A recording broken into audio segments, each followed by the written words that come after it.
if someone does have the BRCA gene or a cancer-causing gene, or cancer-causing, I don't even know if that's right, but one of the genes. Increasing your risk for cancer. It doesn't cause cancer, but it can increase your risk. Yeah. So what is your recommendation? Because I know we've known people that have gotten their ovaries removed, breasts removed to fight this cancer, but I feel like there's a more non-invasive way. Diet and lifestyle will prevent the BRCA gene from showing more than any other thing will. You can get a mastectomy, yes, that you're getting your breasts removed, taken off, yes, but it's not going to be as effective as diet and lifestyle still. So diet and lifestyle is less invasive and more effective. It's the genetics that load the gun, but it's what you do with diet and lifestyle that pull the trigger. Wow. And just because you have a BRCA gene doesn't mean that you're going to get a cancer. And how many people do you know that don't have a BRCA gene and have gotten cancer? Because I know a lot of people that have gotten cancer, and I don't know, not one of them has the BRCA gene. Is it true that we're seeing cancer rates increase in young people as well?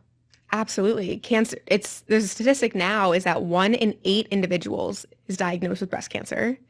And the rates of people in their 20s and 30s is skyrocketing. It's increasing by over 2% every single year, which that's a lot. And it wasn't really a thing for people to get breast cancer in their 20s and 30s before, but now it's happening all the time. And that's because, people are eating foods that are worse for their health. So they're going to have worse health outcomes. There's a lot of beauty products that people are using. People are starting to use beauty products at 10 years old now. Who was using hormone disruptors in their skincare at 10 years old 50 years ago? It just wasn't a thing. All these TikTok Sephora shops with the 10-year-olds is like really popular.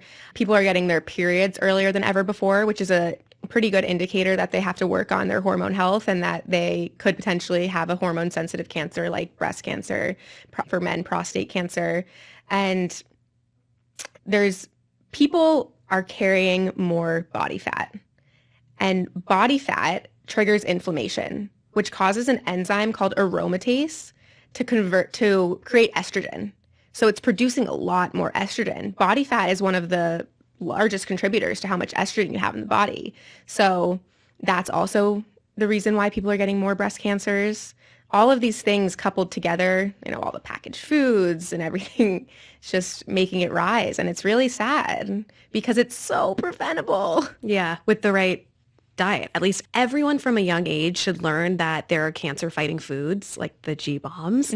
And Dad always says instead of people wearing their pink ribbons, we should raise our spears of broccoli because it really is a war on cancer and we don't want to lose it. No more than the person going through the diagnosis. It's the whole family feels it. The whole, world feels it. So it's a super serious problem that we want to fight right and not fight with more things. We'll get into this later, but with more screening tools that cause harm or anything that causes harm and adds to that stress. We're trying to do the opposite of that.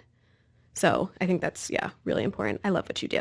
Okay. Thank you. Yeah, it's really amazing to see patients get better. And we're just so successful with that. Yeah, totally. You have to do it. It's your calling. So for people that have cancer, do you feel like nutrition and supplements really do impact it?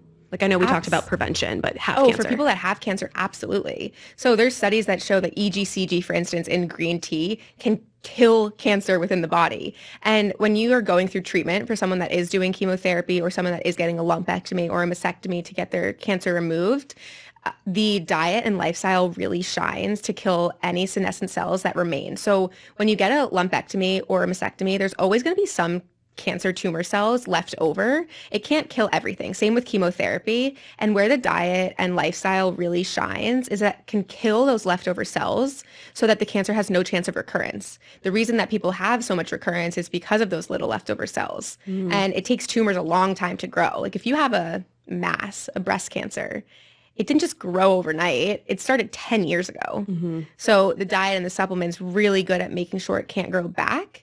And we also use a supplement that has the EGCG from green tea. It has curcumin from turmeric. And what we do is we give it to someone with spaced dosing, so every 4 to 5 hours, so that it's circulating the blood 24/7, and the cancer does not have a chance to grow because these compounds are so effective at killing cancer cells. And more than the supplements, when you're coupling it with the nutrient-dense diet and, minimizing animal products and doing all these things that increase your risk of cancer, when you're doing all of those things together, this is why we've witnessed so many health miracles. And that's what people will call them, as health miracles, which is so amazing. And there's also herbs alongside with the EGCG and the curcumin that I'll give to a patient that are really good at killing cancer cells, and they leave healthy cells unharmed. So chemotherapy will kill the cancer cells and the healthy cells, whereas these herbs that are now on the market are killing the cancer cells, but they're not killing the healthy cells. It's amazing. So we call this your anti-cancer protocol, right? And this anti-cancer protocol is good with or without conventional cancer treatment. Is that right? Absolutely. And it looks a little bit different for people that are going through chemotherapy. I'll do something a little bit different with diet. We'll do more of like a fasting mimicking diet around the chemotherapy. And then we won't give the supplements when they're doing the chemotherapy. And then we move on from there to kill everything with the supplements. Because usually people will do chemo like once every 2 weeks. And then we also do the diet so that the chemo can actually become more effective and that there's actually less side effects of chemo when you're eating a Nutritarian diet and doing the supplements at the same time. And then for people who aren't going under conventional treatment, I've seen miraculous recoveries. Wow. They'll get the lump removed and the cancer won't come back ever again.